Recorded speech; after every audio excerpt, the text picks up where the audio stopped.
hello everybody. Hi, how are we doing?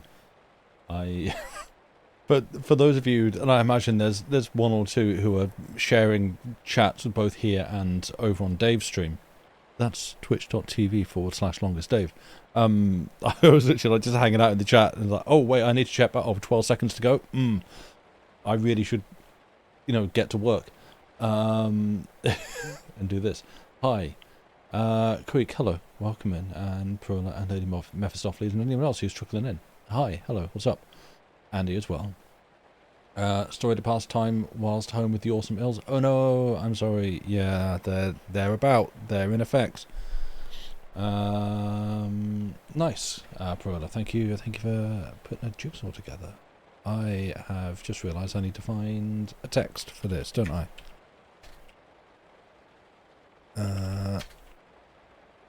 Because that's what we can do. Once I get out of the regular schedule of, or like the routine of regularly scheduled reading, I struggle to get back into it, and so here we are.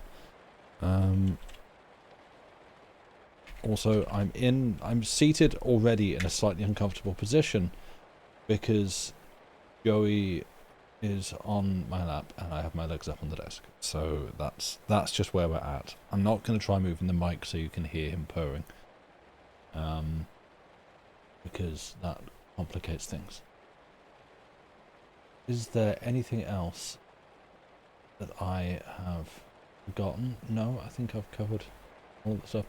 A kind of bad stomachache today, so that's fun. Oh, that sucks. I'm sorry to hear that. I thought I was going to have one, actually. Like, this, kind of late this afternoon, I just suddenly was like, oh, hang on, is this going to be a bad day? And it turned out, seemingly no.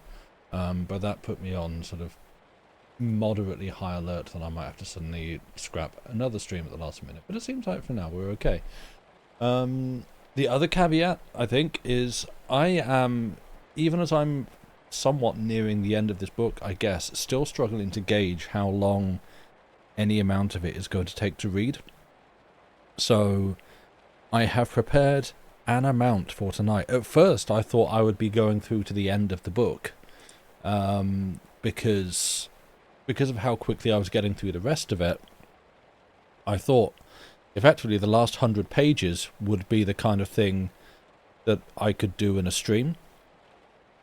And then it seems like the actual pace of, and like the spacing, because a lot of the earlier pages are padded out with illustrations and a lot of spacing and stuff like that, and it feels like it's suddenly gotten a lot more dense as I've got through things. And so this might be a really short stream because I've massively incorrectly estimated it, or I might not get through everything that I've prepped for tonight. I don't know, we'll see.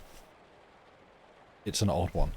What on earth is this? Yeah, watch streaks. So I've seen watch streaks around on Twitch for a while now, but seemingly just under like limited trials on different streams.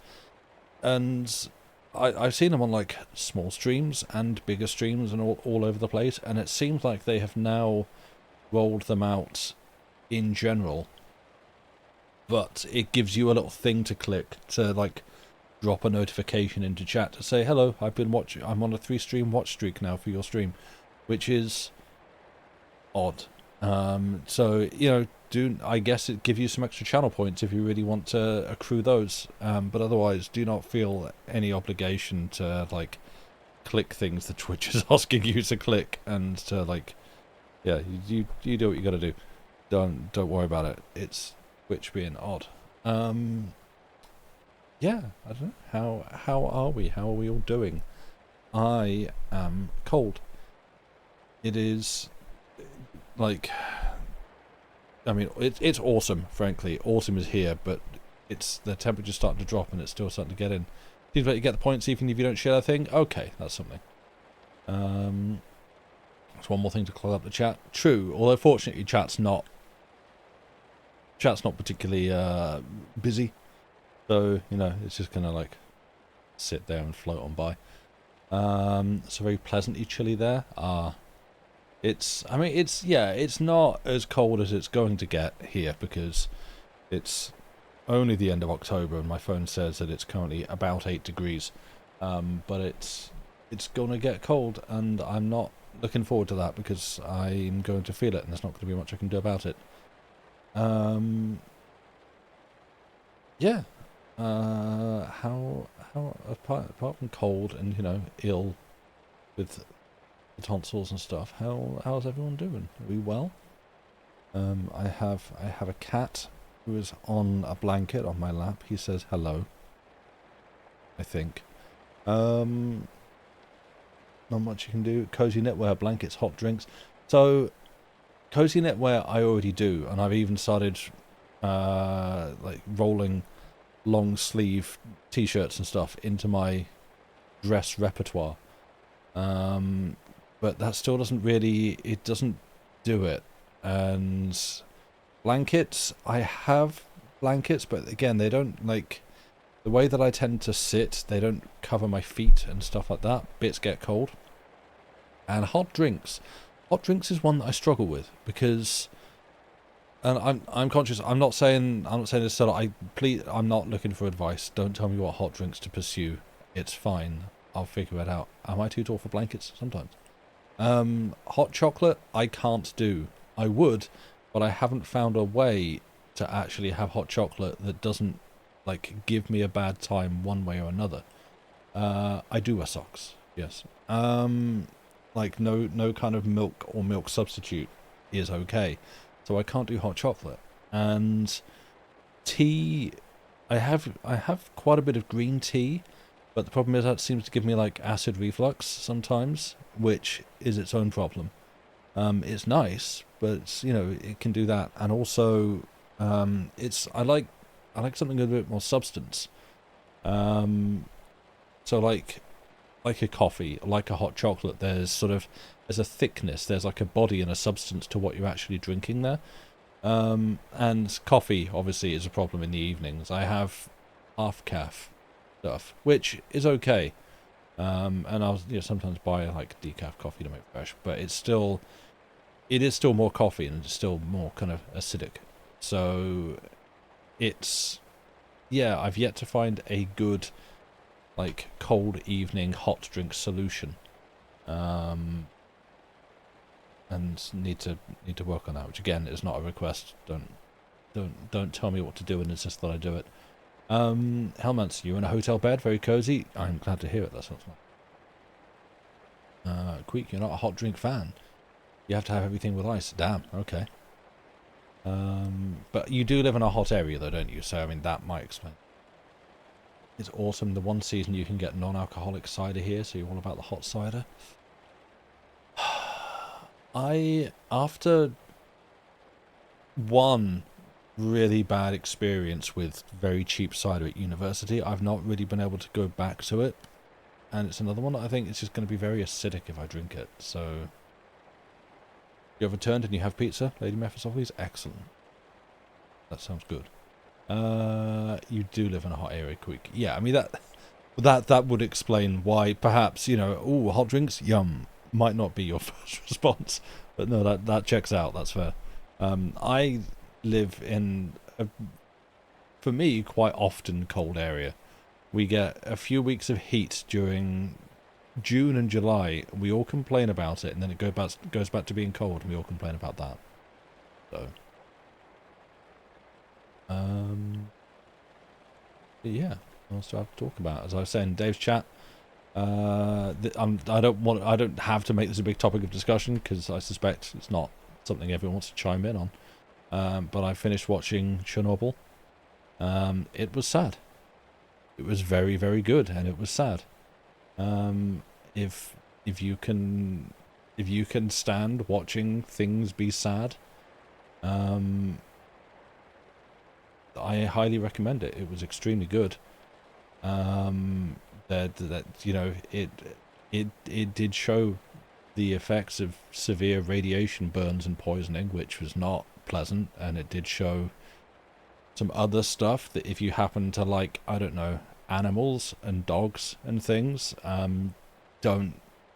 certainly don't watch the episode that involves that, because it will make you cry. You've heard enough about Chernobyl to believe it's very good and very much not for you. That is fair. That is a completely respectable opinion. Yeah, but I thought it was really good. It's one of those ones that, like, to say I enjoyed it is not, you know, it's up there with, like, oh yeah, I really love Schindler's List, it's great. Like, ooh, something can be good without being enjoyable, if you know what I mean. Probably check it out sometime if when you remember to. Fair enough, yeah. Yeah, it was what kind of tipped me over into, okay, I need to actually, like, seek this out and watch it now, was having it recommended. I talked about this on Monday, I think. Having it recommended as a horror series, because the way that it's, like, the way it's written and the way that it's presented is like a horror, because it was, except that it was actually a thing that happened. So there are dramatizations and there are some, like, seemingly, like, checking the actual accounts of what actually happened that it's based on. It did a pretty good job of sticking reasonably close to the truth, but there are also some parts that got a little bit flexible for the sake of, you know, drama and tension. But yeah, it plays out like a horror. And you can sort of see the framework in some sort of like a virus or something, and that you have this thing that is just extremely, like, powerfully toxic, and if you are exposed to it, then you yourself become, you put others at risk of exposing them to it as well and passing it on to them. And so yeah, it was good. What I will watch next, I'm not sure. I have things, but I think Lucy would like to watch most of them too, so I haven't out what I'll be watching. But speaking of, I'm just sending a quick message, 1 second. Anyone have anything they want to say?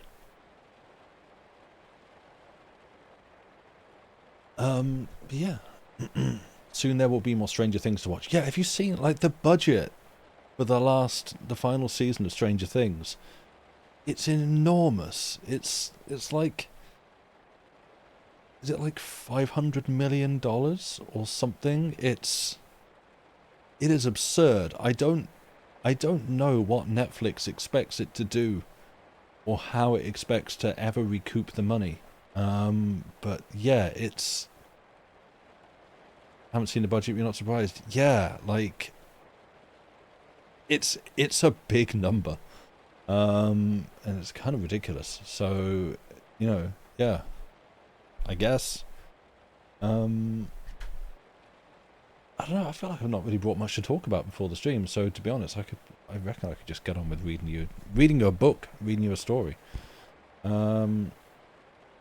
This is the first Stranger Things since you got rid of Netflix and you're torn whether you want to reactivate your account for a month to watch it. I'm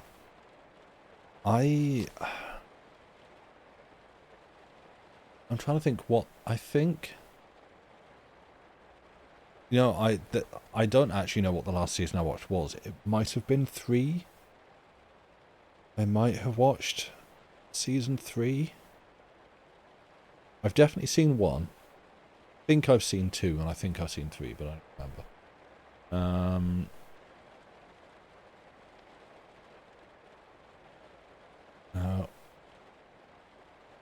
Maybe you're surprised of it since you sent your not surprised message before I'd elaborated. Ah, right, okay. No, it's huge. We know the budget from all the cancelled shows went. Yes.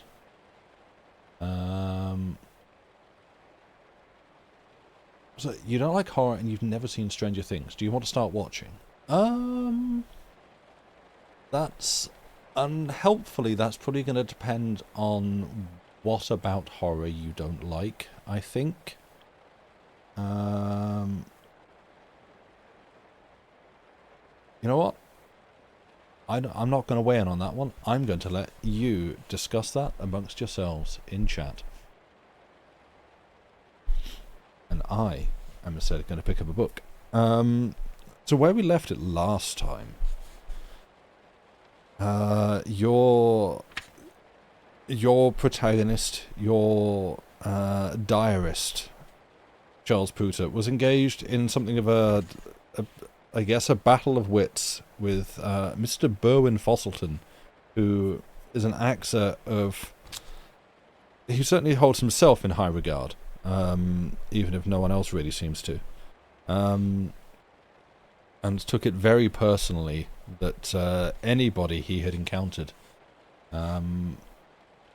didn't necessarily, I think, hold acting in the highest regard. I'm not sure. I don't exactly remember what it was that upset him so much.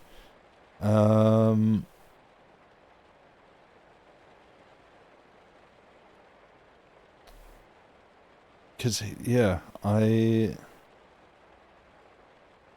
was it? I'm skimming back through to see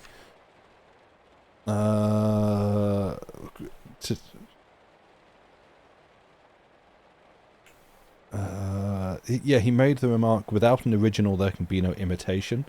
I think, oh yeah, because Bowen Fosselton kept doing like impressions of Mr. Henry Irving, a more famous actor, and then Pooter kept, he's saying, yeah, but essentially, in order to imitate something, it has to be something that you are imitating.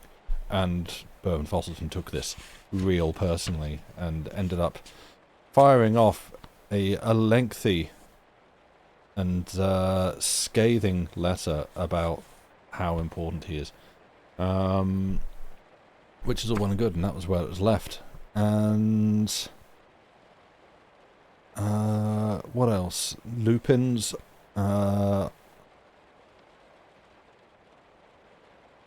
his son, has been... what I'm trying to remember is like where things have got to in what we read last time, and not with what I have read for today. Lupin's engagement with Miss Daisy Mutlar was on and then off again. And I think that is currently where things are at, not alluding to anything that's going to happen. So, with that, frankly, extremely bad catch-up of just where things were left last time, and I apologise. I'm struggling with the lack of momentum that I've been able to keep up on this one, and that's on me.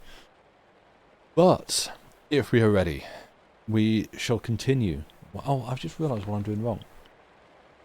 That's why things feel weird. I've got headphones on because I muted my speakers and was listening to Dave's stream through headphones, and then I just forgot to take them off.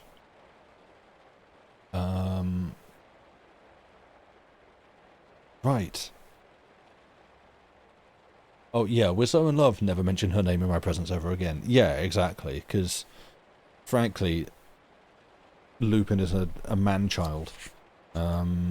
He is only like early 20s or something, so he's not... This isn't calling people in their early 20s man-children or whatever, but what I'm saying is he's not got a lot of world experience and is acting like he does.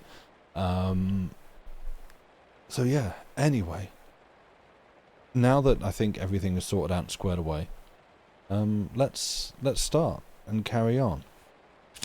What chapter are we on? We are going from chapter 12. It is pinned at the top of chat if you would like to read along.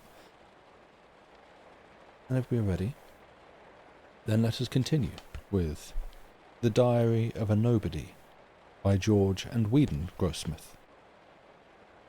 Chapter 12.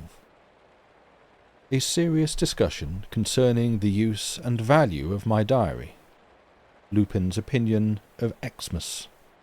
Lupin's unfortunate engagement is on again. December 17th. As I open my scribbling diary, I find the words Oxford Michaelmas term ends. Why this should induce me to indulge in retrospect, I don't know, but it does. The last few weeks of my diary are of minimum interest. The breaking off of the engagement between Lupin and Daisy Mutlar has made him a different being and Carrie a rather depressing companion. She was a little dull last Saturday, and I thought to cheer her up by reading some extracts from my diary. But she walked out of the room in the middle of the reading without a word. On her return, I said, "Did my diary bore you, darling?" She replied, to my surprise, "I wasn't really listening, dear. I was obliged to leave to give instructions to the laundress. In consequence of some stuff she puts into the water, 2 more of Lupin's coloured shirts have run, and he says he won't wear them." I said, "Everything is Lupin. It's all Lupin, Lupin, Lupin. There was not a single button on my shirt yesterday, but I made no complaint." Carrie simply replied, "You should do as all other men do and wear studs. In fact, I never saw anyone but you wear buttons on the shirt fronts." I said, "Certainly wore none yesterday, for there were none on." Another thought strikes me, that is, Gowing seldom calls in the evening, and Cummings never does. I fear they don't get on well with Lupin. December 18th. Yesterday I was in a retrospective vein. Today it is prospective. I see nothing but clouds, clouds, clouds. Lupin is perfectly intolerable over the Daisy Mutlar business. He won't say what is the cause of the breach. He is evidently condemning her conduct, and yet, if we venture to agree with him, he says he won't hear a word against her. So what is one to do? Another thing which is disappointing to me is that Carrie and Lupin take no interest whatever in my diary. I broached the subject at the breakfast table today. I said I was in hopes that, if anything ever happened to me, the diary would be an endless source of pleasure to you both, to say nothing of the chance of the remuneration which may accrue from it being published. Both Carrie and Lupin burst out laughing. Carrie was sorry for this, I could see, for she said, "I did not mean to be rude, dear Charlie, but truly I do not think your diary would sufficiently interest the public to be taken up by a publisher." I replied, "I'm sure it would prove quite as interesting as some of the ridiculous reminiscences that have been published lately. Besides, it's the diary that makes the man. Where would Evelyn and Pepys have been if it had not been for their diaries?" Carrie said I was quite a philosopher, but Lupin, in a jeering tone, said, "If it had been written on larger paper, Gov, we might get a fair price from a butterman for it." As I am in the prospective vein, I vow end of this year will see the end of my diary. December 19th. The annual invitation came to spend Christmas with Carrie's mother, the usual family festive gathering to which we always look forward. Lupin declined to go. I was astounded, and expressed my surprise and disgust. Lupin then obliged us with the following radical speech. "I hate family gatherings at Christmas. What does it mean? Why, someone says, 'We miss poor Uncle James, who was here last year,' and we all begin to snivel. Someone else says, 'It's 2 years since poor Aunt Liz used to sit in that corner.' Then we all begin to snivel again. Then another gloomy relation says, 'I wonder whose turn it will be next.' Then we all snivel again, and proceed to eat and drink too much. And they don't discover until I get up that we've been seated 13 at dinner." December 20th. Went to Smirkson's, the drapers in the Strand, who this year have turned out everything in the shop, and devoted the whole place to the sale of Christmas cards. Shop crowded with people, who seemed to take up the cards rather roughly, and, after a hurried glance at them, throw them down again. I remarked to one of the young persons serving that carelessness appeared to be a disease with some purchasers. The observation was scarcely out of my mouth when my thick coat sleeve caught against a large pile of expensive cards in boxes, one on top of the other, and threw them down. The manager came forward, looking very much annoyed, and picking up several cards from the ground, said to one of the assistants with a palpable side glance at me, "Put these amongst the 6-penny goods. They can't be sold for a shilling now." The result was, I felt it my duty to buy some of these damaged cards. I had to buy more and pay more than intended. Unfortunately, I did not examine them all, and when I got home I discovered a vulgar card with a picture of a fat nurse with 2 babies, one black and the other white, and the words, "We wish Pa a Merry Christmas." I tore up the card and threw it away. Carrie said the great disadvantage of going out in society and increasing the number of our friends was that we should have to send out nearly 24 cards this year. December 21st. To save the postman a miserable Christmas, we follow the example of all unselfish people and send out our cards early. Most of the cards had finger marks, which I did not notice at night. I shall buy all future cards in the daytime. Lupin, who, ever since he has had the appointment with the stock and share broker, does not seem over-scrupulous in his dealings, told me never to rub out the penciled price on the back of the cards. I asked him why.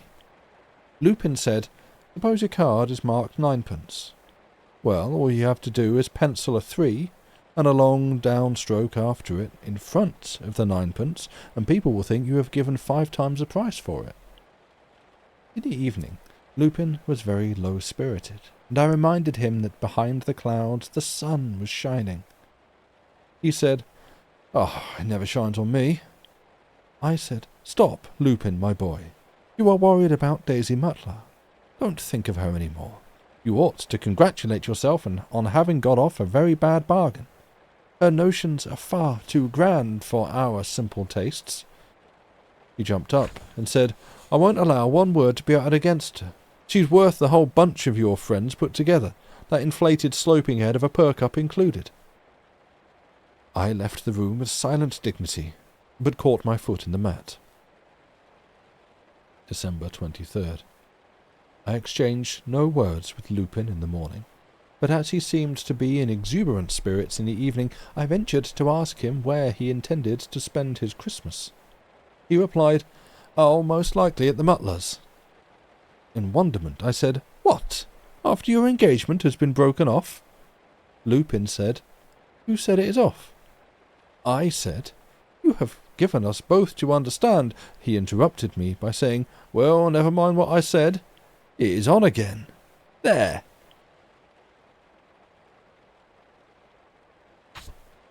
Welcome Invaders, you find us between chapters. Chapter 13.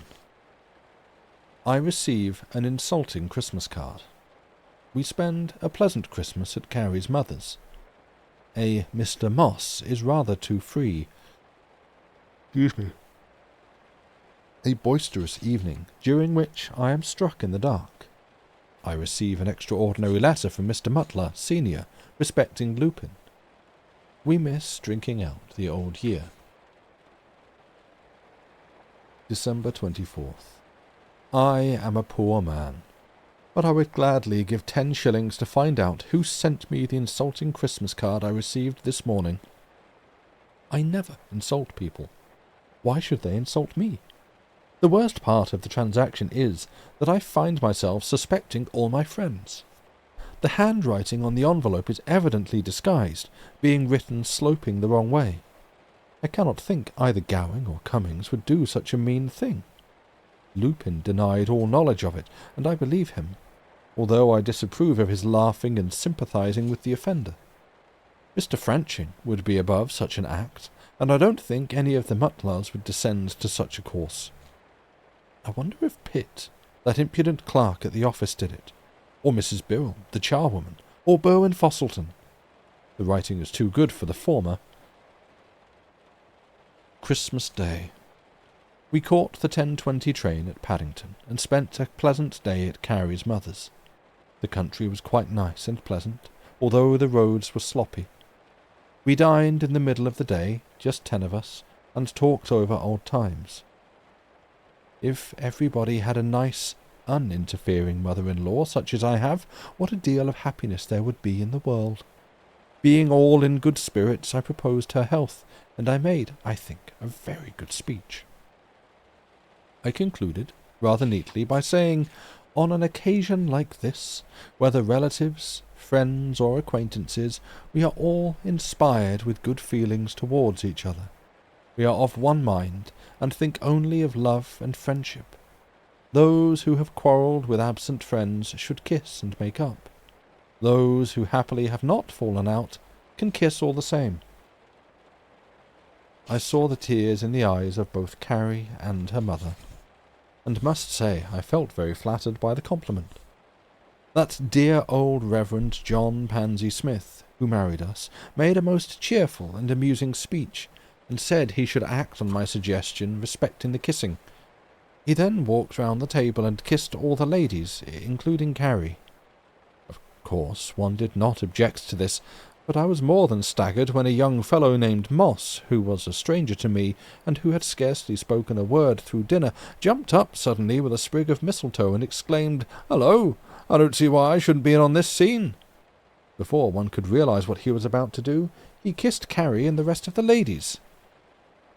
Fortunately, the matter was treated as a joke, and we all laughed, but it was a dangerous experiment, and I felt very uneasy for a moment as to the result. I subsequently referred the matter to Carrie, but she said, "Oh, he is not much more than a boy." I said that he had a very large moustache for a boy. Carrie replied, "I didn't say he was not a nice boy." December 26th. I did not sleep very well last night. I never do in a strange bed. I feel a little indigestion, which one must expect at this time of year. Carrie and I returned to town in the evening. Lupin came in late. He said he enjoyed his Christmas, and added, "I feel as fit as a Lowther arcade fiddle. Only require a little more oof to feel as fit as a £500 Stradivarius." I have long since given up trying to understand Lupin's slang, or asking him to explain it. December 27th. I told Lupin I was expecting Gowing and Cummings to drop in tomorrow evening for a quiet game. I was in hope the boy would volunteer to stay in and help to amuse them. Instead of which he said, "Oh, you had better put 'em off. I have asked Daisy and Frank Mutler to come." I said I could not think of doing such a thing. Lupin said, "Then I will send a wire and put off Daisy." I suggested that a postcard or letter would reach her quite soon enough, and would not be so extravagant. Carrie, who had listened to the above conversation with apparent annoyance, directed a well-aimed shaft at Lupin. She said, "Lupin, why do you object to Daisy meeting your father's friends? Is it because they are not good enough for her? Or, which is equally possible, she is not good enough for them?" Lupin was dumbfounded and could make no reply. When he left the room, I gave Carrie a kiss of approval. December 28th. Lupin, on coming down to breakfast, said to his mother, "I have not put off Daisy and Frank, and should like them to join Gowing and Cummings this evening." I felt very pleased with the boy for this.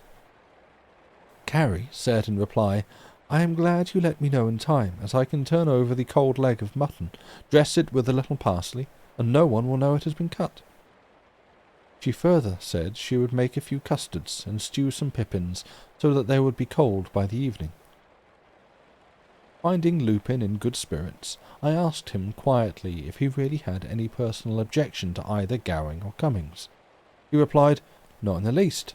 I think Cummings looks rather an ass, but that is partly due to his patronising the 3 and 6 one-price hat company, and wearing a reach-me-down frock-coat. As for perpetual brown velveteen jacket of Gowing's, why, he resembles an itinerant photographer." I said it was not the coat that made the gentleman, whereupon Lupin, with a laugh, replied, "No, and it wasn't much of a gentleman who made their coats." We were rather jolly at supper, and Daisy made herself very agreeable, especially in the earlier part of the evening, when she sang. At supper, however, she said, "Can you make tea to Tums with bread?" And she commenced rolling pieces of bread and twisting them round on the table. I felt this to be bad manners, but of course said nothing. Presently, Daisy and Lupin, to my disgust, began throwing bread pills at each other. Frank followed suit, and so did Cummings and Gowing, to my astonishment.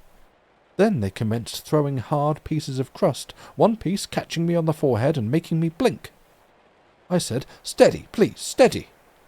Frank jumped up and said, "Tum tum," then the band played.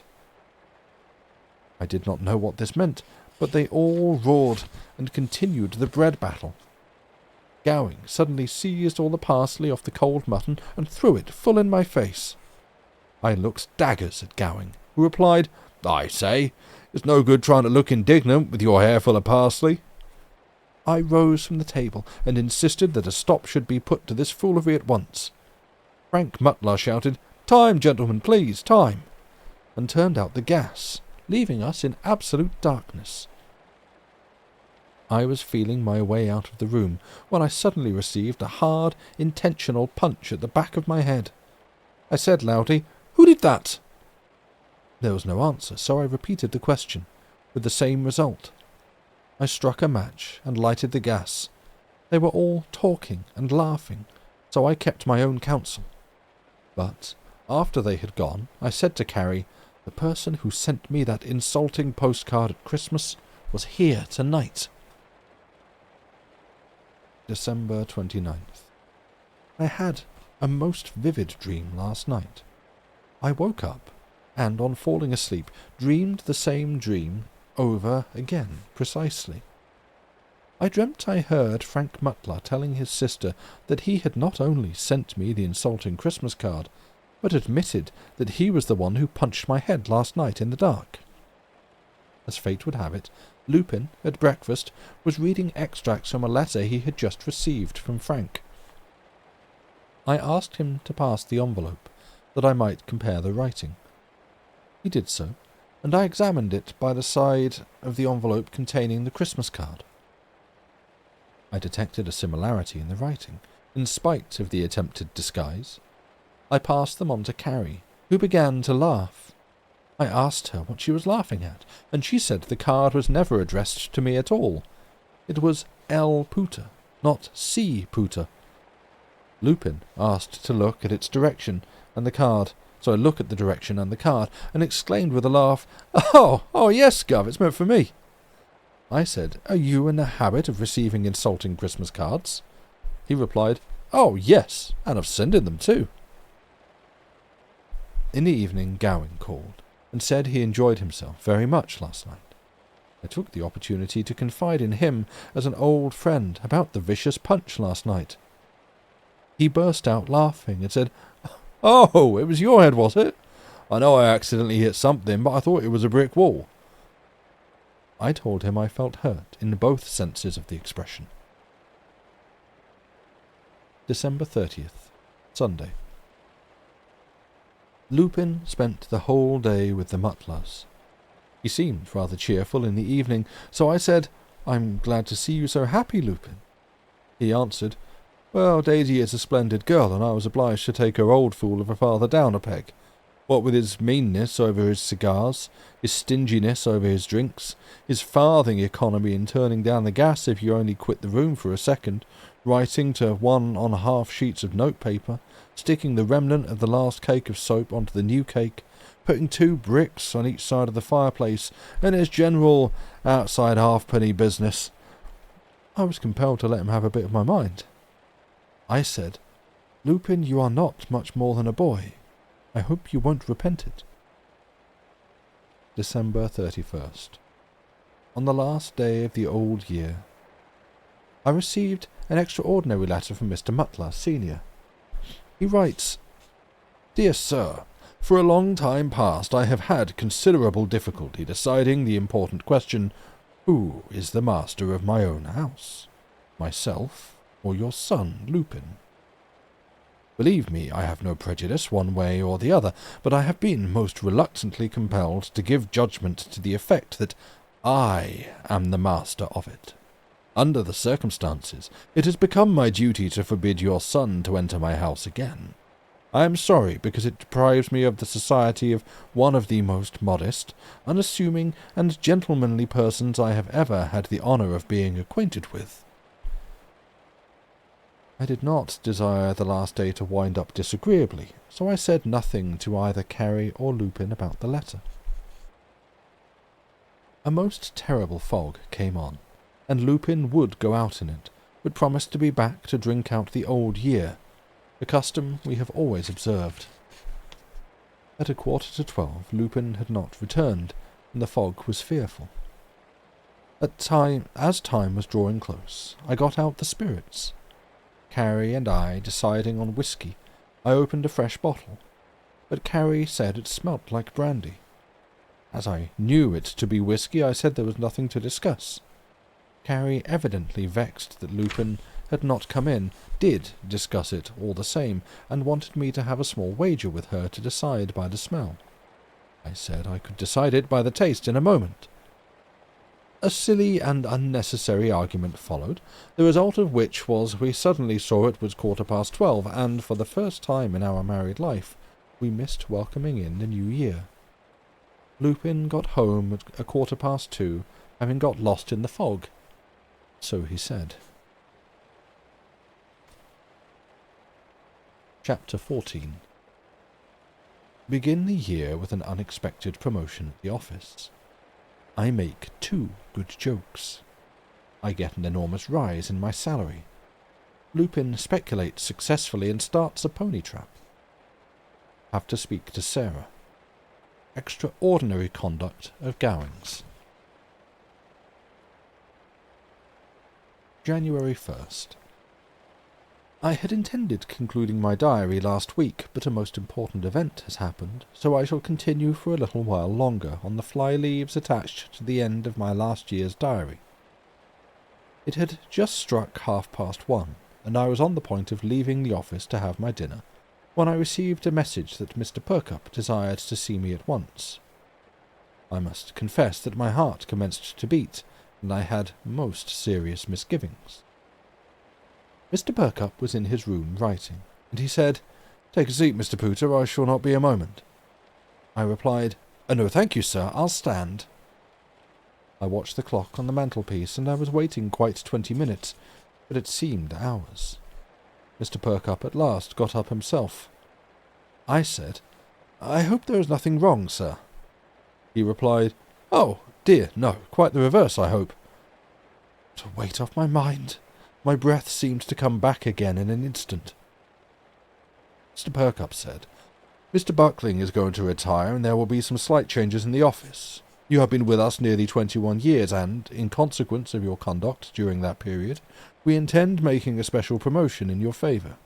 We have not quite decided how you will be placed, but in any case there will be a considerable increase in your salary, which, it is quite unnecessary for me to say, you fully deserve.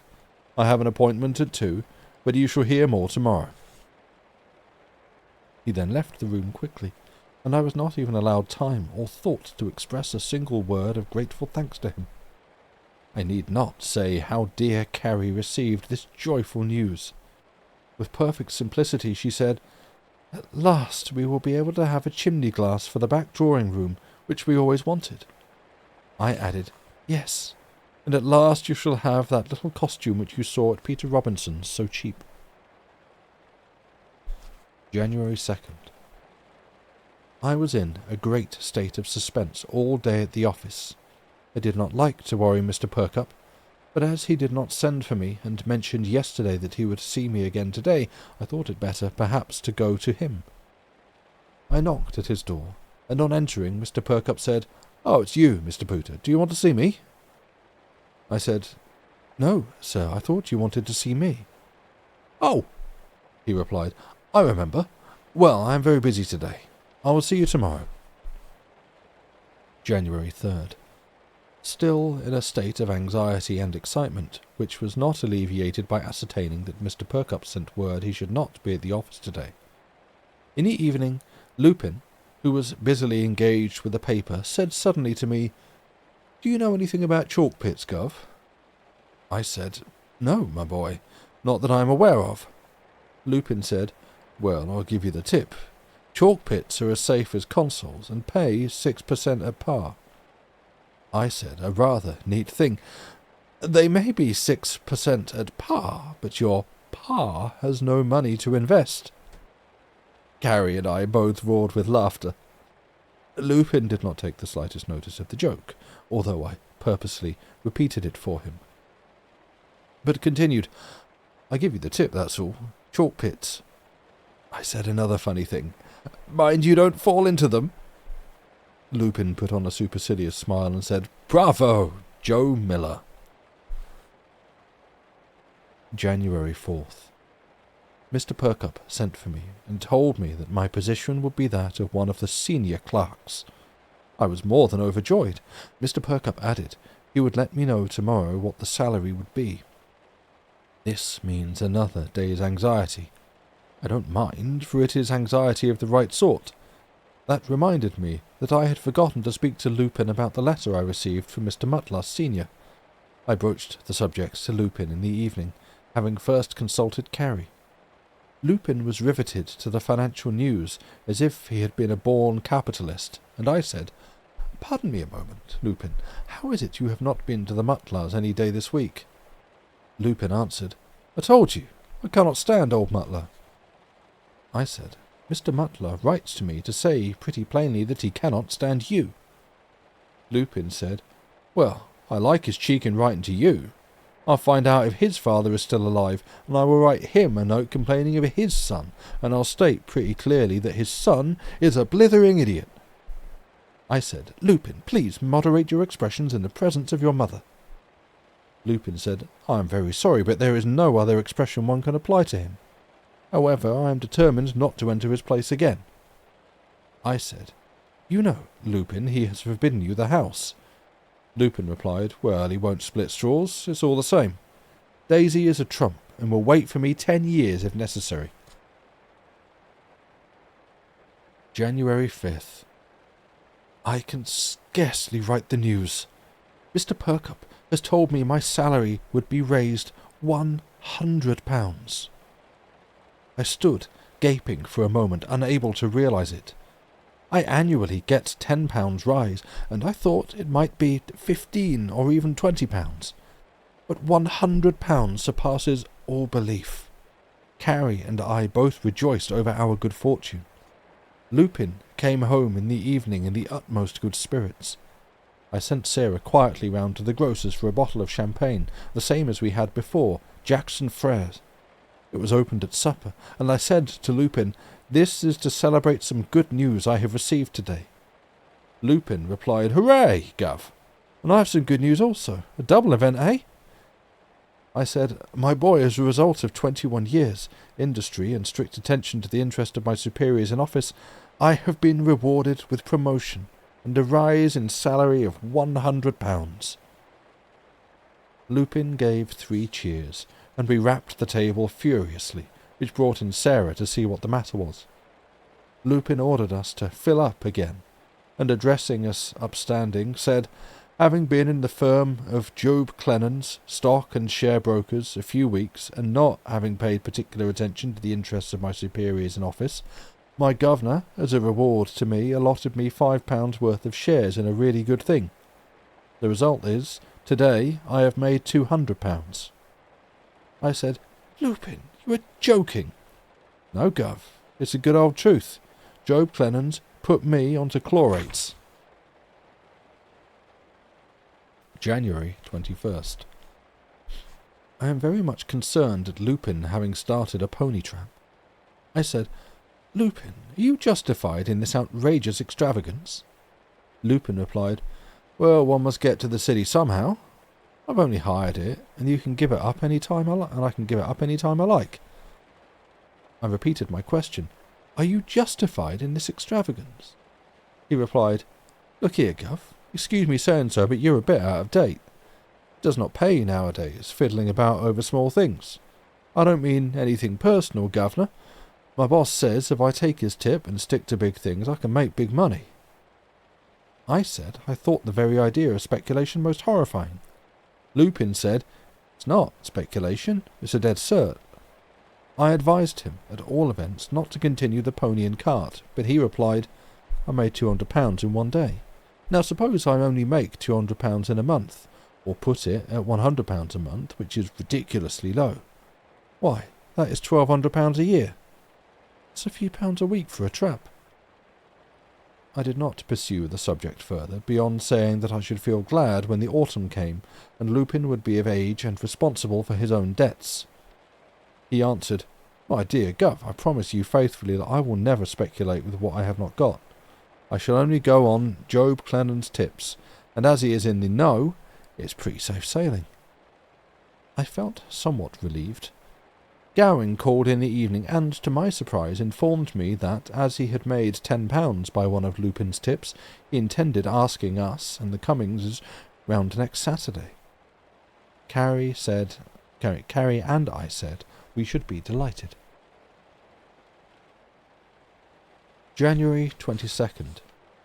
I don't generally lose my temper with servants, but I had to speak to Sarah rather sharply about a careless habit she has recently contracted of shaking the tablecloth after removing the breakfast things in a manner which causes all the crumbs to fall on the carpet, eventually to be trodden in. Sarah answered very rudely, "Oh, you are always complaining." I replied, "Indeed I am not. I spoke to you last week about walking all over the drawing-room carpet with a piece of yellow soap on the heel of your boot." She said, "And you're always grumbling about your breakfast." I said, "No, I am not. But I feel perfectly justified in complaining that I never can get a hard-boiled egg. The moment I crack the shell it spurts all over the plate, and I have spoken to you at least 50 times about it." She began to cry and make a scene, but fortunately my bus came by, so I had a good excuse for leaving her. Gowing left a message in the evening that we were not to forget next Saturday. Carrie amusingly said, "As ever he never asked any friends before, we are not likely to forget it. Or as he has never asked any friends before, we are not likely to forget it." January 23rd. I asked Lupin to try and change the hard brushes he recently made me a present of for some softer ones, as my hairdresser tells me I ought not to brush my hair too much just now. January 24th. The new chimney glass came home for the back drawing-room. Carrie arranged some fans very prettily on the top and on each side. It is an immense improvement to the room. January 25th. We had just finished our tea when who should come in but Cummings, who has not been here for over 3 weeks. I noticed that he looked anything but well, so I said, "Well, Cummings, how are you? You look a little blue." He replied, "Yes, and I feel blue too." I said, "Why, what's the matter?" He said, "Oh, nothing, except that I've been on my back for a couple of weeks, that's all. At one time my doctor nearly gave me up, yet not a soul has come near me. No one has ever taken the trouble to inquire whether I was alive or dead." I said, "This is the first time I have heard of it. I have passed your house several nights, and presumed you had company, as the rooms were so brilliantly lighted." Cummings replied, "No, the only company I have had was my wife, the doctor, and the landlady, the last named having turned out a perfect trump. I wonder you did not see it in the paper. I know it was mentioned in the bicycle news." I thought to cheer him up and said, "Well, are you all right now?" He replied, "That's not the question. The question is whether an illness does not enable you to discover who are your true friends." I said such an observation was unworthy of him. To make matters worse, in came Gowing, who gave Cummings a violent slap on the back and said, "Hello, have you seen a ghost? You look scared to death, like Irving in Macbeth." I said, "Gently, Gowing, the poor fellow has been very ill." Gowing roared with laughter and said, "Yes, and you look it too." Cummings quietly said, "Yes, and I feel it too. Not that I suppose you care." An awkward silence followed. Gowing said, "Never mind, Cummings. You and the missus come round to my place tomorrow, and it will cheer you up a bit. We'll open a bottle of wine." January 26th. An extraordinary thing happened. Carrie and I went round to Gowing's as arranged at 7:30. We knocked and rang several times without getting an answer. At last the latch was drawn and the door opened a little way, the chain still being up. A man in shirt-sleeves put his head through and said, "Who is it? What do you want?" I said, "Mr. Gowing, he is expecting us." The man said, as well as I could hear, owing to the yapping of a little dog, "I don't think he is. Mr. Gowing is not at home." I said, "He will be in directly." With that observation he slammed the door, leaving Carrie and me standing on the steps, with a cutting wind blowing round the corner. Carrie advised me to knock again. I did so, and then discovered, for the first time, that the knocker had been newly painted, and the paint had come off on my gloves, which were, in consequence, completely spoiled. I knocked at the door with my stick 2 or 3 times. The man opened the door, taking the chain off this time, and began abusing me. He said, "What do you mean by scratching the paint with your stick like that, spoiling the varnish? You ought to be ashamed of yourself." I said, "Pardon me, Mr. Gowing invited—" He interrupted and said, "I don't care for Mr. Gowing or any of his friends. This is my door, not Mr. Gowing's. There are people here besides Mr. Gowing." The impertinence of this man was nothing. I scarcely noticed it. It was so trivial in comparison with the scandalous conduct of Gowing. At this moment, Cummings and his wife arrived. Cummings was very lame and leaning on a stick, but got up the steps and asked what the matter was.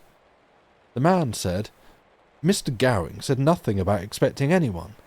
All he said was that he had just received an invitation to Croydon, and that he should not be back till Monday evening. He took his bag with him." With that, he slammed the door again. I was too indignant with Gowing's conduct to say anything. Cummings looked white with rage, and as he descended the steps, struck his stick violently on the ground and said, "Scoundrel!"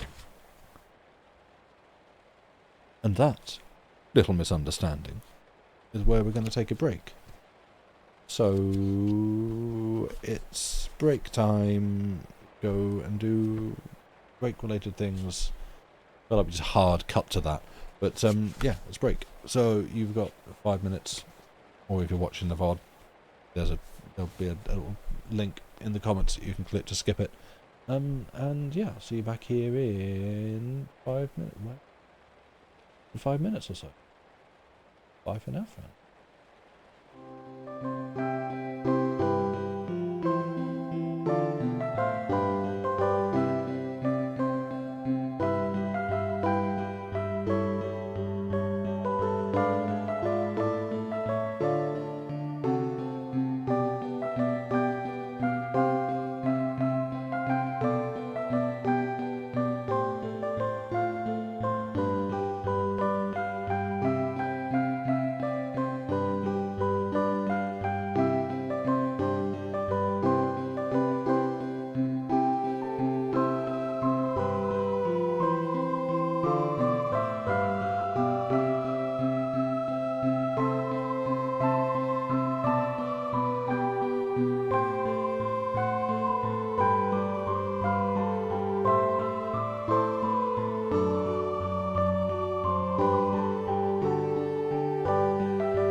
we're back. Although I kind of missed it because I just happened. I haven't moved because I have a cat who is extremely content on my lap, and it felt rude to move him. And I just got watching a seemingly like a trailer for an upcoming, like imminently upcoming VR game from a developer who did a super cool sort of non-Euclidean puzzle, like spatial puzzle game called Manifold Garden, which I played on stream on the Longest John's channel a few years back. Oh, you've acquired Power Wash Sim. Oh, is that PWS 2? What is it? Power Wash Sim. Right, you've been effectively influenced is what you've been. But yeah, this is some sort of room scale VR game from someone who made a cool game that dealt very interestingly with like impossible 3D spaces. And so yes, that gets my attention. That will get me to lean in and think about what I'm looking at. And that distracted me, and I I had to like stop watching that so I could actually come back from the break, otherwise we would have been here for another couple of minutes.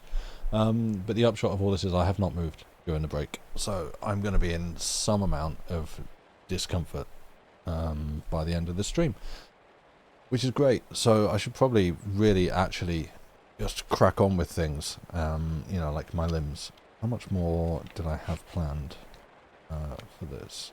Because yeah, this actually seems to have been going along at the expected pace.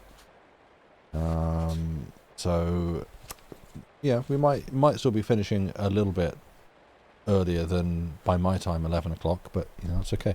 The clock's changed tonight, so here anyway, so we all... Oh, that's true. That's a reminder for anyone who wants to catch things at the correct times in the next couple of weeks. Our clocks in the UK changed this evening, so therefore live things might be happening an hour different. But I think when Lucy posts up the schedule on Discord, she does the converted timestamp thing, so you all get the correct local times anyway. But your clock's changed too. Hey, welcome. Join the party. Now we enter a weird time where you're off by a different amount than normal. Yeah, which for me tends to work out to some degree of convenience, because most of the stuff that I watch on Twitch is, frankly, most of it is from Loading Ready Run, who are west coast of Canada, so Pacific time. And so that actually means generally that their stuff, I think, I'll need to see how it shakes out tonight and tomorrow, but kind of what it usually means is their stuff starts like an hour earlier. I might be wrong. I am nearly 43 and always extremely bad at working out how a change in the clocks affects relatively other things. When other things start. I can't do it. I've never been bothered to sit and figure it out. I just look and go, oh, it's starting at midnight now instead of at 1, or oh, it's starting at 2. Damn. So maybe things will start late. Who knows? But yeah, hopefully it means their stuff starts an hour early for a couple of weeks, which would be nice. Apparently the difference is only a week this time. Yours go back November 1st and 2nd. Ah, okay. Yeah. If it's an hour earlier, that would be nice. But anyway,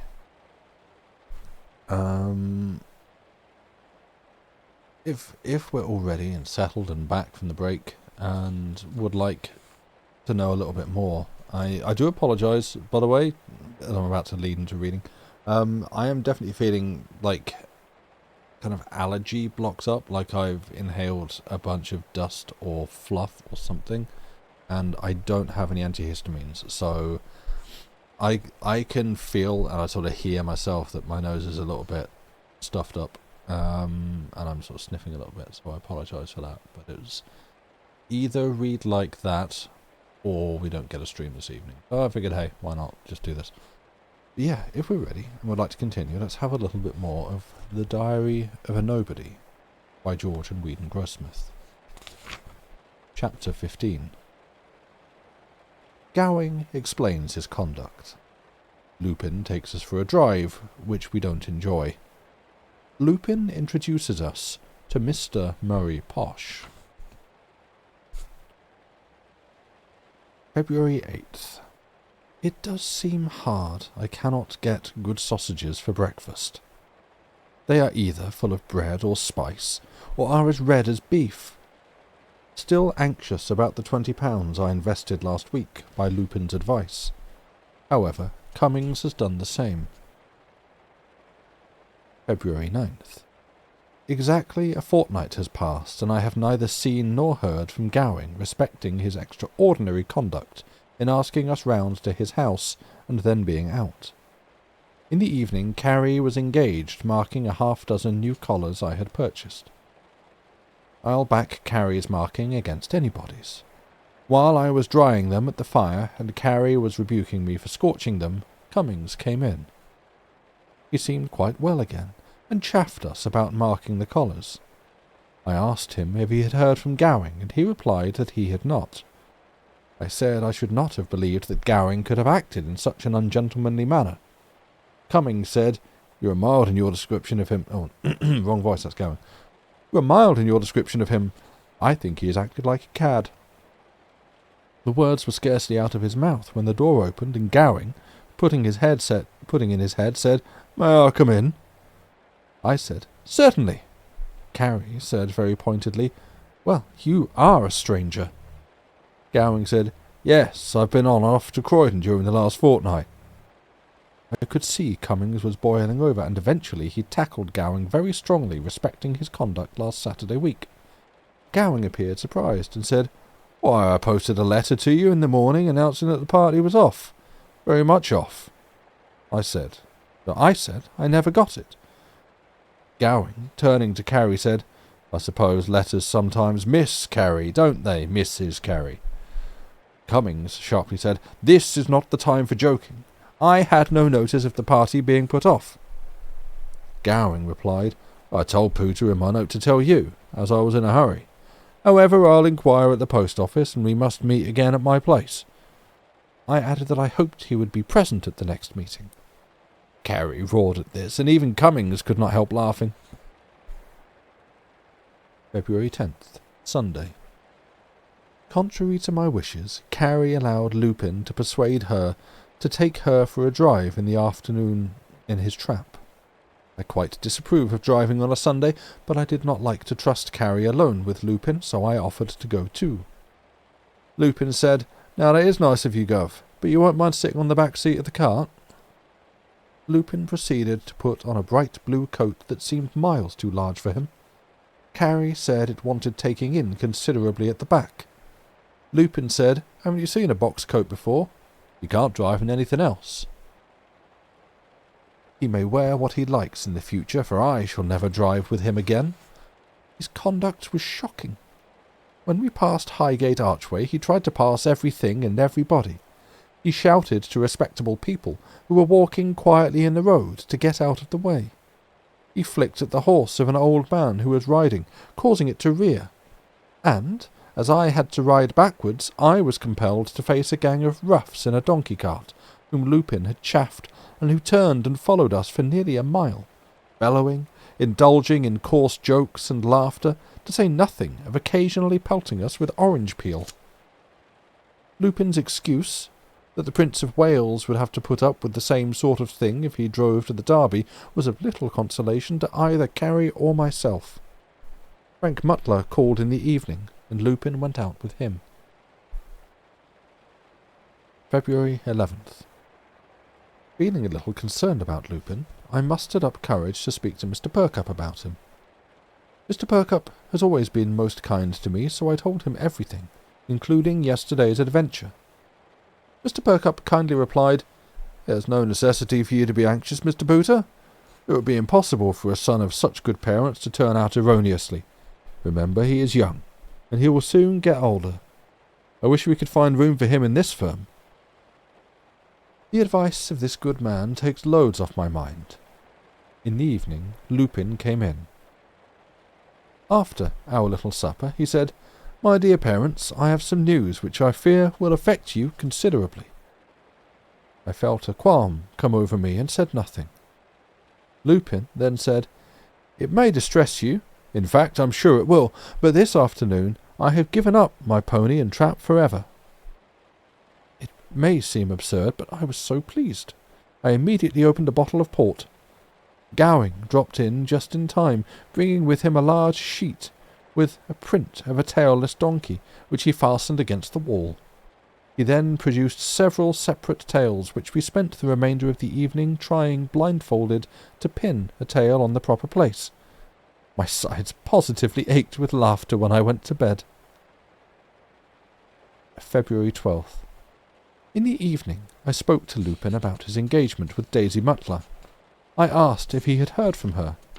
He replied, "No, she promised that old windbag of a father of hers that she would not communicate with me. I see Frank Mutler, of course. In fact, he said he might call again this evening."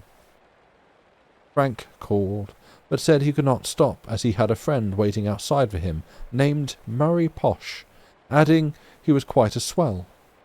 Carrie asked Frank to bring him in. He was brought in, Gowing entering at the same time.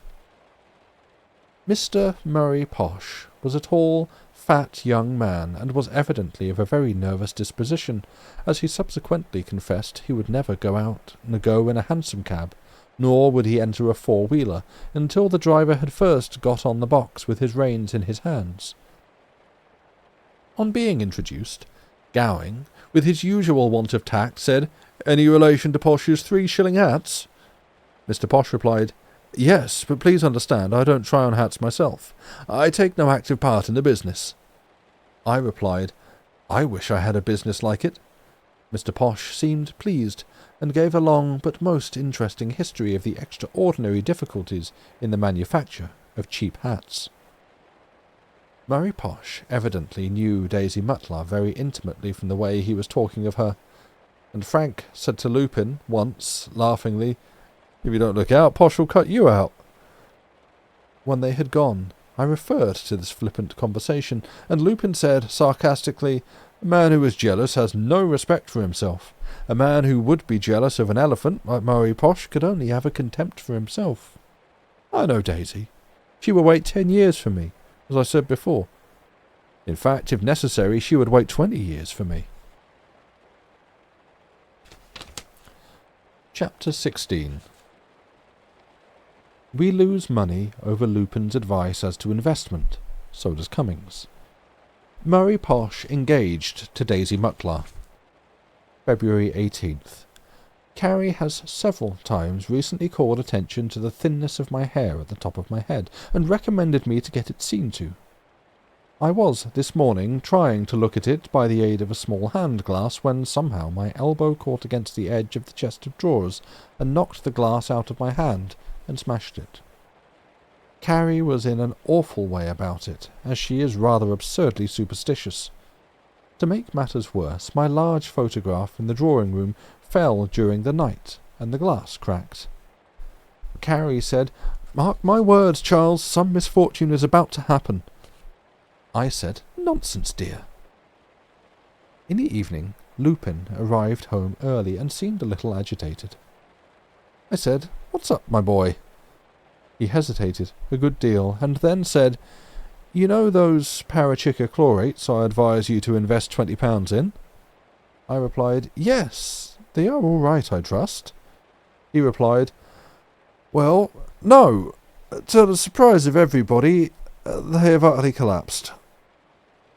My breath was so completely taken away, I could say nothing.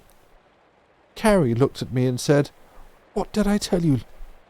Lupin, after a while, said, "However, you are specially fortunate. I received an early tip, and sold out yours immediately, and was fortunate to get £2 for them. So you get something after all." I gave a sigh of relief. I said, I was not so sanguine as to suppose, as you predicted, that I should get 6 or 8 times the amount of my investment. Still, a profit of £2 is a good percentage for such a short time. Lupin said, quite irritably, "You don't understand. I sold your £20 shares for £2. You therefore lose £18 in the transaction, whereby Cummings and Gowing will lose the whole of theirs." February 19th. Lupin, before going to town, said, "I'm very sorry about those parachichlorates. It would not have happened if the boss, Job Clennons, had been in town. Between ourselves, you must not be surprised if something goes wrong at our office. Job Clennons has not been seen the last few days, and it strikes me several people do want to see him very particularly."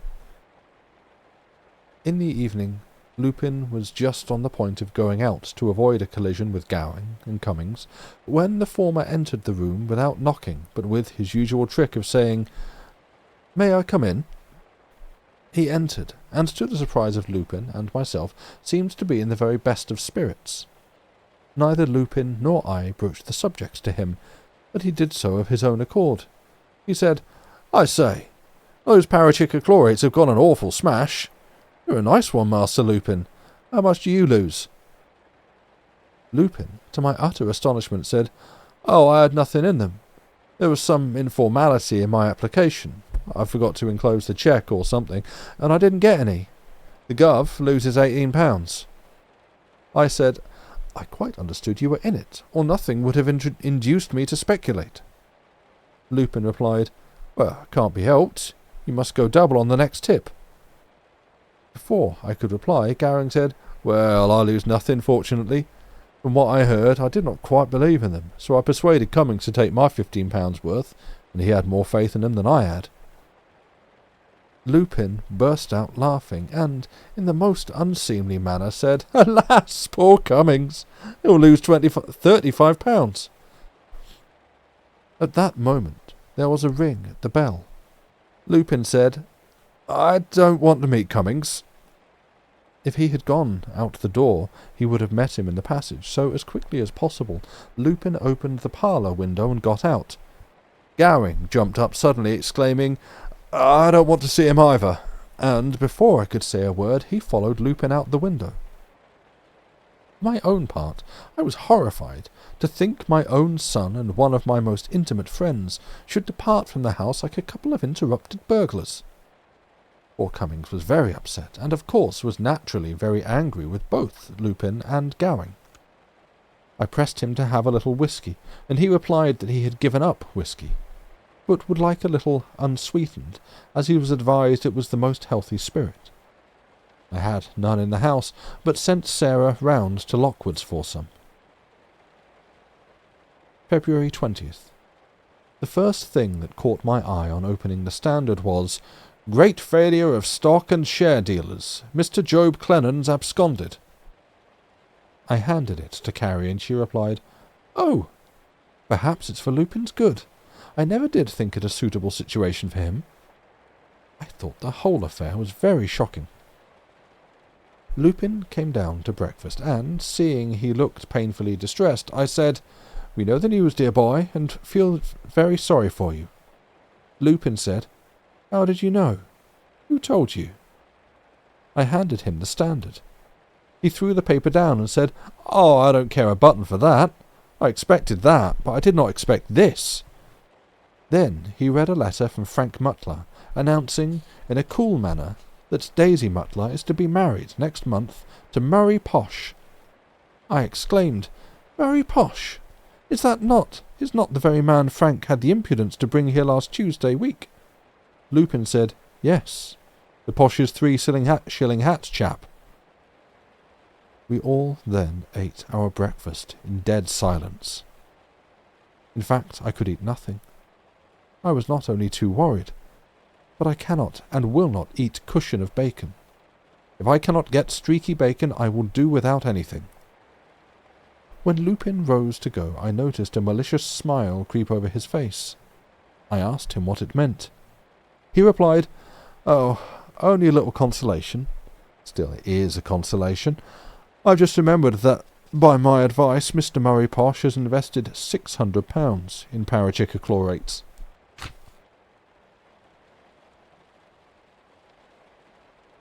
Chapter 17. Marriage of Daisy Mutlar and Murray Posh. The dream of my life realised. Mr. Perkupp takes Lupin into the office. March 20th. Today being the day on which Daisy Mutlar and Mr. Murray Posh are to be married. Lupin has gone with a friend to spend the day at Gravesend. Lupin has been much cut up over the affair, although he declares that he is glad it is off. I wish he would not go to so many music halls, but one dare not say anything to him about it. At the present moment he irritates me by singing all over the house some nonsense about "What's the matter with Gladstone? He's all right. What's the matter with Lupin? He's all right." I don't think either of them is. In the evening Gowing called, and the chief topic of conversation was Daisy's marriage to Murray Posh. I said I was glad the matter was at an end, and Daisy would only have made a fool of Lupin. Gowing, with his usual good taste, said, "Oh, Master Lupin can make a fool of himself without any assistance." Carrie very properly resented this, and Gowing had sufficient sense to say he was sorry. March 21st. Today I shall conclude my diary, for it is one of the happiest days of my life. My great dream of the last few weeks, in fact of many years, has been realised. This morning came a letter from Mr. Perkupp asking me to take Lupin down to the office with me. I went to Lupin's room. Poor fellow, he seemed very pale, and said he had a bad headache. He had come back yesterday from Gravesend, where he spent part of the day in a small boat on the water, having been mad enough to neglect to take his overcoat with him. I showed him Mr. Perkupp's letter, and he got up as quickly as possible. I begged him not to put on his fast-coloured clothes and ties, but to dress in something black or quiet-looking. Carrie was all of a tremble when she read the letter, and all she could keep on saying was, "Oh, I do hope it will be all right." For myself, I could scarcely eat any breakfast. Lupin came down dressed quietly, and looking a perfect gentleman, except that his face was rather yellow. Carrie, by way of encouragement, said, "You do look nice, You do look nice, Lupin." Lupin replied, "Yes, it's a good make-up, isn't it? A regular, downright respectable funereal first-class city firm junior clerk." He laughed, rather ironically. In the hall, I heard a great noise, and also Lupin shouting to Sarah to fetch down his old hat. I went into the passage, and found Lupin in a fury, kicking and smashing a new tall hat. I said, "Lupin, my boy, what are you doing? How wicked of you! Some poor fellow would be glad to have it." Lupin replied, "I would not insult any poor fellow by giving it to him." When he had gone outside, I picked up the battered hat and saw inside Posh's patent. Poor Lupin! I can forgive him. It seemed hours before we reached the office. Mr. Perkupp sent for Lupin, who was with him nearly an hour. He returned, as I thought, crestfallen in appearance. I said, "Well, Lupin, how about Mr. Perkupp?" Lupin commenced his song. "What's the matter with Perkupp? He's all right." I felt instinctively my boy was engaged. I went to Mr. Perkupp, but I could not speak. He said, "Well, Mr. Pooter, what is it?" I must have looked a fool, for all I could say was, "Mr. Perkupp, you are a good man." He looked at me for a moment and said, "No, Mr. Pooter, you are the good man. And we'll see if we cannot get your son to follow such an excellent example." I just heard a noise from somewhere or something. I have no idea what it was. Kind of like someone just dropping a whole bunch of spoons. I have no idea what that was. No, Mr. Pooter, you are the good man. We'll see if we can get your son to follow such an excellent example. I said, "Mr. Perkupp, may I go home? I cannot work any more today." My good master shook my hand warmly as he nodded his head. It was as much as I could do to prevent myself from crying in the bus. In fact, I should have done so. Had my thoughts not been interrupted by Lupin, who was having a quarrel with the fat man in the bus, whom he accused of taking up too much room. In the evening, Carrie sent round for dear old friend Cummings and his wife, and also to Gowing. We all sat round the fire, and, in a bottle of Jackson Freres, which Sarah fetched from the grocer's, drank Lupin's health. I lay awake for hours thinking of the future. My boy in the same office as myself. We can go down together by the bus, come home together, and who knows but in the course of time he may take great interest in our little home. That he may help me to put a nail in here or a nail in there, or help his dear mother to hang a picture. In the summer he may help us in our little garden with the flowers, and assist us to paint the stands and pots. By the by, I must get some more enamel paint. All this I thought over and over again, and 1,000 happy thoughts beside. I heard the clock strike 4, and soon after fell asleep, only to dream of 3 happy people, Lupin, dear Carrie, and myself. Chapter 18. Trouble with a stylographic pen. We go to a volunteer ball, where I am let in for an expensive supper. Grossly insulted by a cabman. An odd invitation to Southend. April 8th. No events of any importance, except that Gowing strongly recommended a new patent stylographic pen, which cost me 9 and 6pence, and which was simply 9 and 6pence thrown in the mud. It has caused me constant annoyance and irritability of temper. The ink oozes out of the top, making a mess on my hands, and once at the office, when I was knocking the palm of my hand on the desk to jerk the ink down, Mr. Perkup, who had just entered, called out, "Stop that knocking! I suppose that is you, Mr. Pitt." That young monkey, Pitt, took a malicious glee in responding quite loudly, "No, sir, I beg pardon, it is Mr. Pooter with his pen. It's been going on all morning." To make matters worse, I saw Lupin laughing behind his desk. I thought it wiser to say nothing. I took the pen back to the shop and asked them if they would take it back, as it did not act. I did not expect the full price returned, but was willing to take half. The man said he could not do that. Buying and selling were 2 different things. Lupin's conduct during the period he has been in Mr. Perkup's office has been most exemplary. My only fear is it is too good to last. April 9th. Gowing called, bringing with him an invitation for Carrie and myself to a ball given by the East Acton Rifle Brigade, which he thought would be a swell affair, as the member for East Acton, Sir William Grime, had promised his patronage. We accepted of his kindness, and he stayed to supper, an occasion I thought suitable for trying a bottle of the sparkling Algera that Mr. James, of Sutton, had sent me as a present. Gowing sipped the wine, observing that he had never tasted it before, and further remarked that his policy was to stick to more recognized brands. I told him it was a present from a dear friend, and one mustn't look a gift horse in the mouth.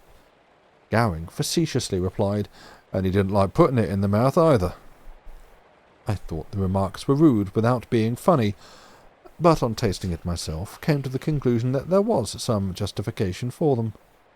The sparkling Algera was very like cider, only more sour.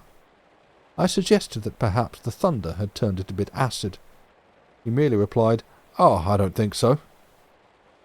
So we had a very pleasant game of cards, though I lost 4 shillings, and Carrie lost 1, and Gowing said he had lost about 6pence.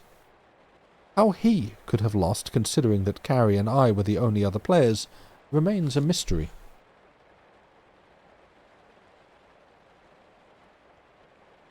April 14th, Sunday. Owing, I presume, to the unsettled weather, I woke with a feeling that my skin was drawn over my face as tight as a drum. Walking round the garden with Mr. and Mrs. Trean, members of our congregation who had walked back with us, I was much annoyed to find a large newspaper full of bones on the gravel path, evidently thrown over by those young Griffin boys next door, who, whenever we have friends, climb up the empty steps inside their conservatory, tap at the windows, making faces, whistling and imitating birds. April 15th. Burnt my tongue most awfully with the Worcester sauce, through that stupid girl Sarah shaking the bottle violently before putting it on the table. April 16th. The night of the East Acton Volunteer Ball. On my advice, Carrie put on the same dress that she looked so beautiful in at the Mansion House, for it had occurred to me, being a military ball, that Mr. Perkup, who I believe is an officer of the Honourable Artillery Company, would in all probability be present. Lupin, in his usual incomprehensible language, remarked that he had heard it was a bounder's ball. I didn't ask him what he meant, though I didn't understand. Where he gets these expressions from, I don't know. He certainly doesn't learn them at home. The invitation was for 8:30, so I concluded if we arrived an hour later we should be in good time without being unfashionable, as Mrs. James says. It was very difficult to find, the cabman having to get down several times to inquire at different public houses where the drill hall was. I wonder at people living in such out-of-the-way places. No one seemed to know it. However, after going up and down a good many badly lighted streets, we arrived at our destination. I had no idea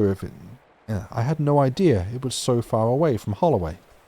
I gave the cabman 5 shillings, who only grumbled, saying it was dirt cheap at half a sovereign, and was impertinent enough to advise me the next time I went to a ball to take a bus. Captain Welcott received us, saying we were rather late, but that it was better late than never. He seemed a very good-looking gentleman, though, as Carrie remarked, rather short for an officer. He begged to be excused for leaving us, as he was engaged for a dance, and hoped we should make ourselves at home. Carrie took my arm, and we walked round the rooms 2 or 3 times, and watched the people dancing. I couldn't find a single person I knew, but attributed it to most of them being in uniform. As we were entering the supper-room, I received a slap on my shoulder, followed by a welcome shake of the hand. I said, "Mr. Padge, I believe." He replied, "That's right." I gave Carrie a chair, and seated by her was a lady who made herself at home with Carrie at once. There was a very liberal repast on the tables, plenty of champagne, claret, etc., and, in fact, everything seemed to be done regardless of expense. Mr. Padge is a man that, I admit, I have no particular liking for, but I felt so glad to come across someone I knew that I asked him to sit at our table, and I must say that for a short fat man he looked well in uniform, although I think his tunic was rather baggy in the back. It was the only supper-room that I have been in that was not overcrowded. In fact, we were the only people there, everybody being so busy dancing. I assisted Carrie, and her newly formed acquaintance, who said her name was Lupkin, to some champagne, also myself, and handed the bottle to Mr. Padge to do likewise, saying, "You must look after yourself." He replied, "That's right," and poured out half a tumbler, and drank Carrie's health, coupled, as he said, with a worthy lord and master. We all had some splendid pigeon pie and ices to follow. The waiters were very attentive, and asked if we would like some more wine.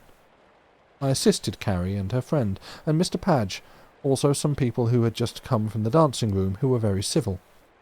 It occurred to me at the time that perhaps some of the gentlemen knew me in the city, as they were so polite. I made myself useful, and assisted several ladies to ices, remembering an old saying that there is nothing lost by civility. The band struck up for the dance, and they all went into the ballroom. The ladies, Carrie and Mrs. Lupkin, were anxious to see the dancing, and as I had not quite finished my supper, Mr. Padge offered his arms to them and escorted them into the ballroom, telling me to follow. I said to Mr. Padge, "It is quite a West End affair," to which remark Mr. Padge replied, "That's right." When I had quite finished my supper, and was leaving, the waiter, who had been attending on us, arrested my attention by tapping me on the shoulder. I thought it unusual for a waiter at a private ball to expect a tip, but nevertheless gave a shilling, as he had been very attentive. He smilingly replied, "I beg your pardon, sir, this is no good," alluding to the shilling. "Your party's had 4 suppers at 5 shillings a head, 5 ices at 1 shilling, 3 bottles of champagne at 11 shillings 6pence, a glass of claret, and a 6-penny cigar for the stout gentleman. In all, £3, no pennies, getting confused by the old currency. In all, £3, 0 shillings 6pence.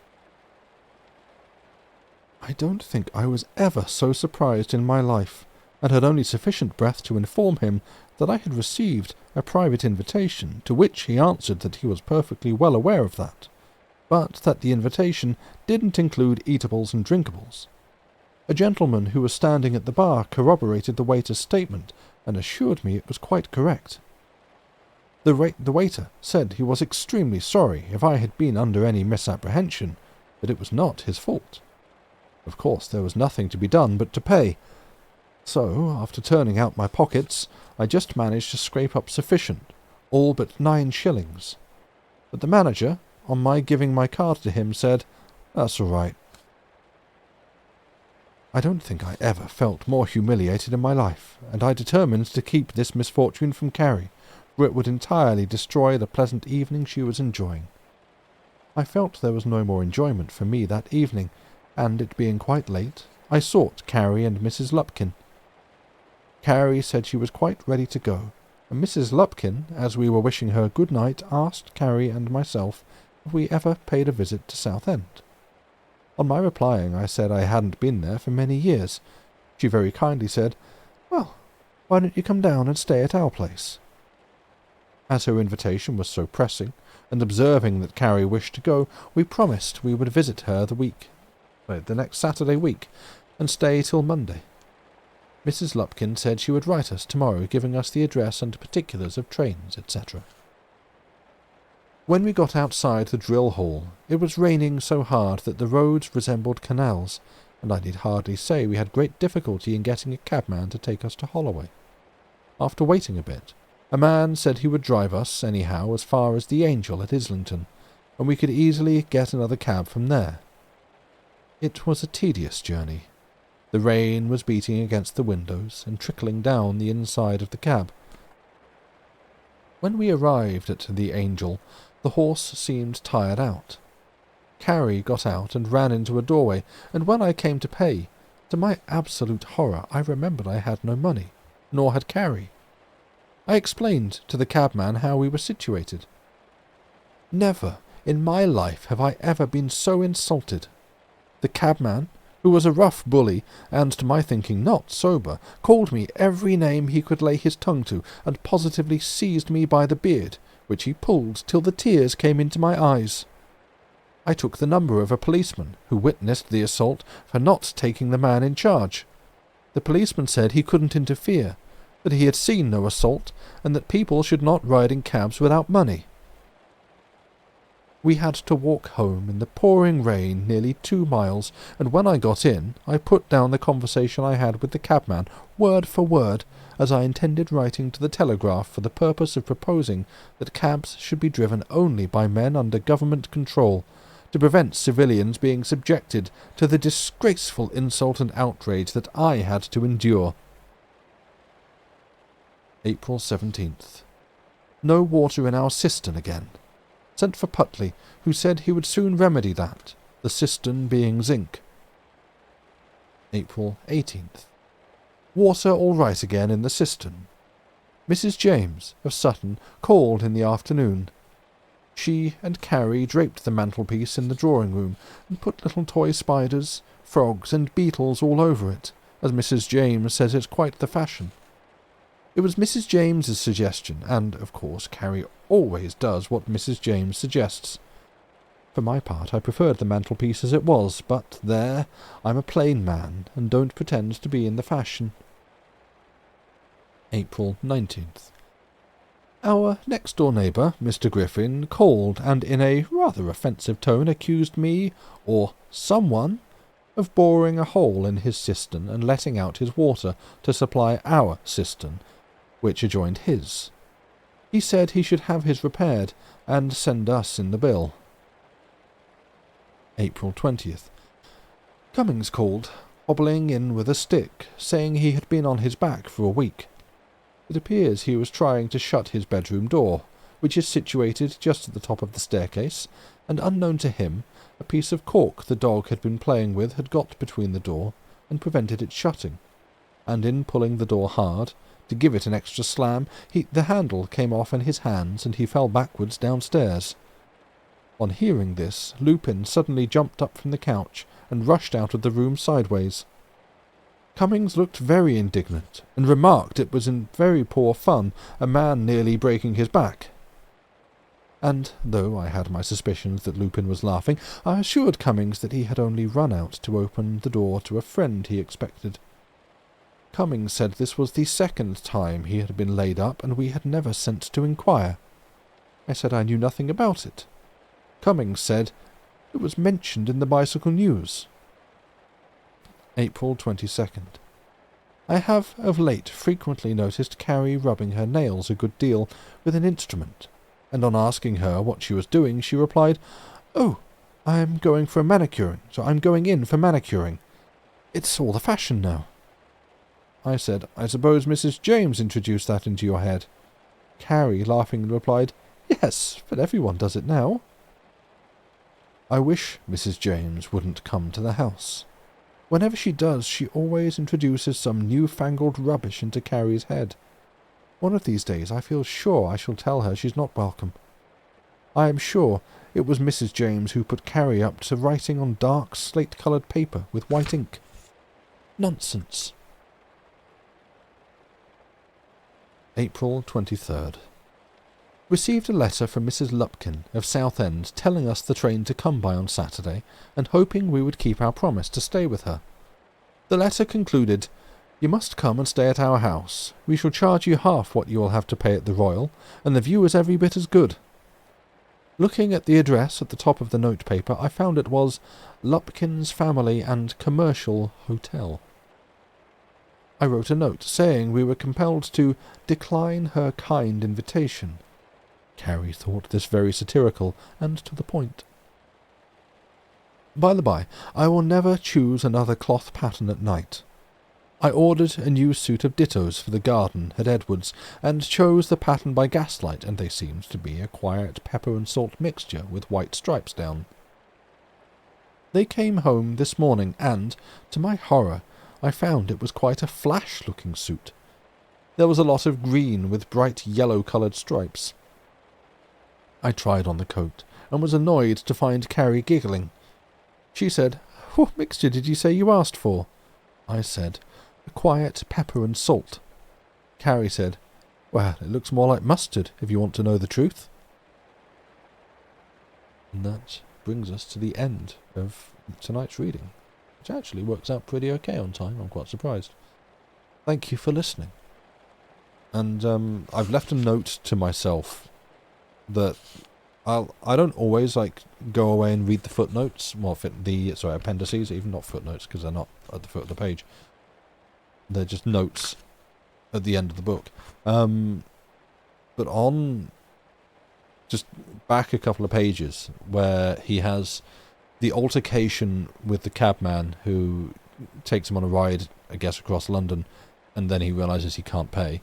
The end notes, yes, thank you. And what he puts in the diary is, when I got in, I put down the conversation I had with the cabman word for word, as I intended writing to the Telegraph for the purpose of proposing that cabs should be driven only by men under government control to prevent civilians being subjected to the disgraceful insult and outrage that I had had to endure. If we go to the end notes for that, let me just find it.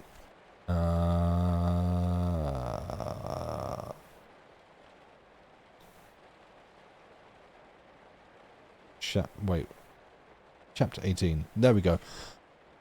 To this day, I'll just read the end notes. To this day, some people, including the Daily Telegraph, haven't gotten the joke, The authors are mocking the kind of self-important person, the precursor of the modern-day disgusted of Tunbridge Wells, who writes to the newspaper over some trifling injustice.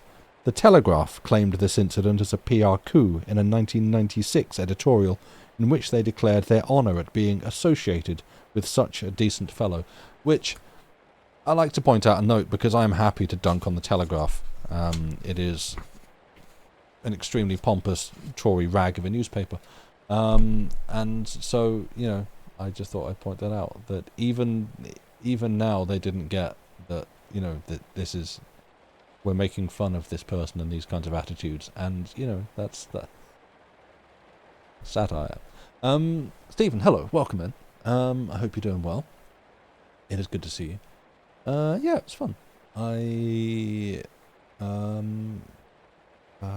Yeah, honestly, I feel a little bit like spaced out this evening still. I don't know if it's just because I've been having to skip streams quite a bit this month, and so I'm out of the practice of reading, or if it's probably a bit of both, that I'm still kind of getting over whatever's been infesting my head for the last few weeks.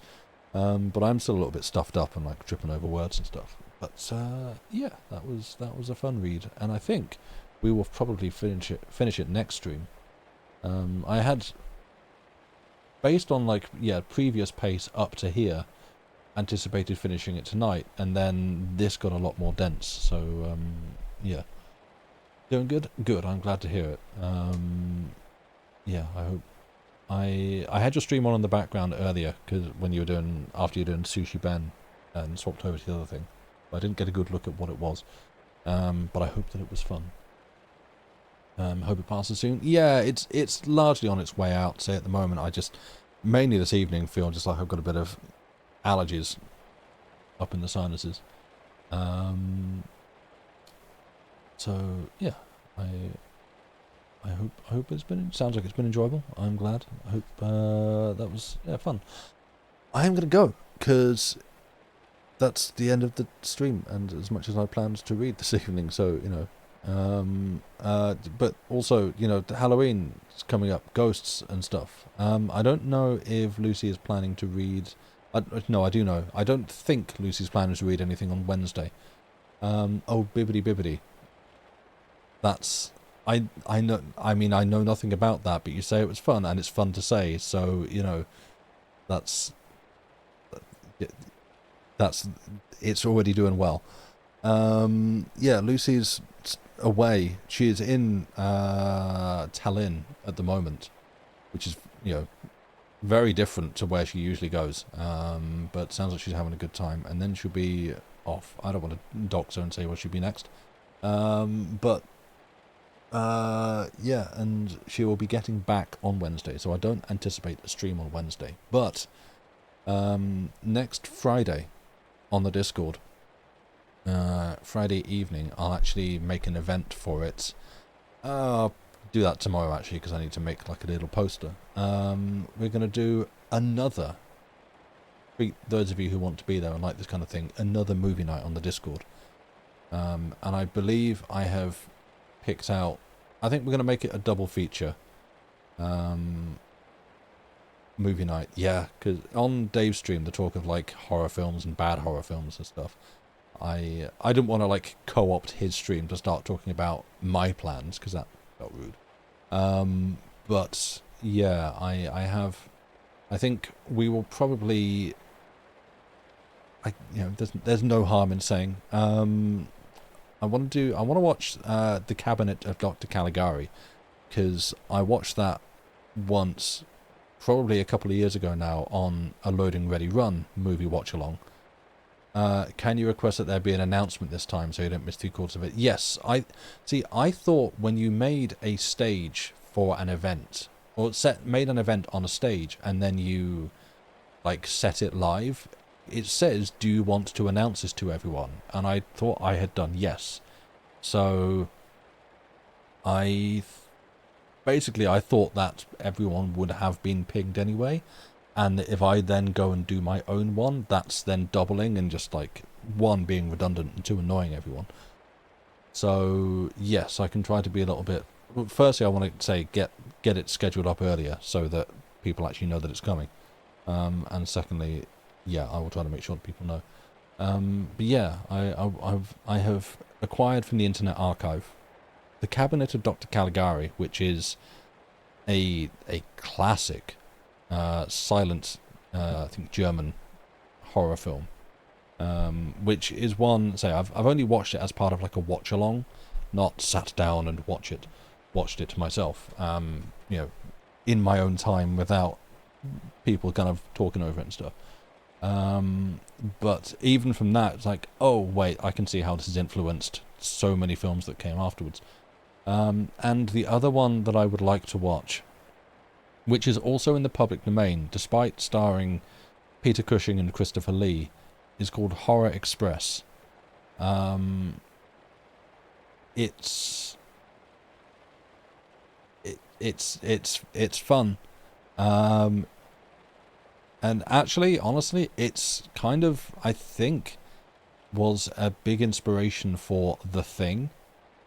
And yeah, it's oh, I'm trying to remember the name of the other guy.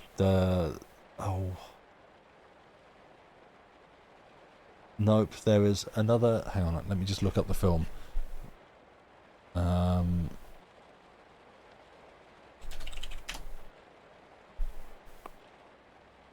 Who is the third big name? Telly Savalas is also in it. In just an incredible role. He's not in it for long, but no spoilers. But yeah, Christopher Lee, Peter Cushing, and then Telly Savalas shows up. It's a lot of fun. I have watched it a couple of times now. And so, yeah, Joey wishes to leave, so I'm going to wrap things up and take us out. But yes, that will be next Friday evening on Halloween, an actual Halloween event on the 31st. I know, isn't that amazing? So yeah, we'll be doing that. But for now, I'm going to go. Thank you all for being here. You've been a wonderful, lovely audience of people. And oh, sorry, I was wondering why I've got the odd delay trying to tell me things just because I banned someone. Yeah, take care of yourselves. We will see you around, and yeah, see you next Friday or before. Thank you for being here. Have a good rest of the weekend. Don't forget the clock's changed tonight. To bother everyone about that. I think you get an extra hour's sleep this because it's winter.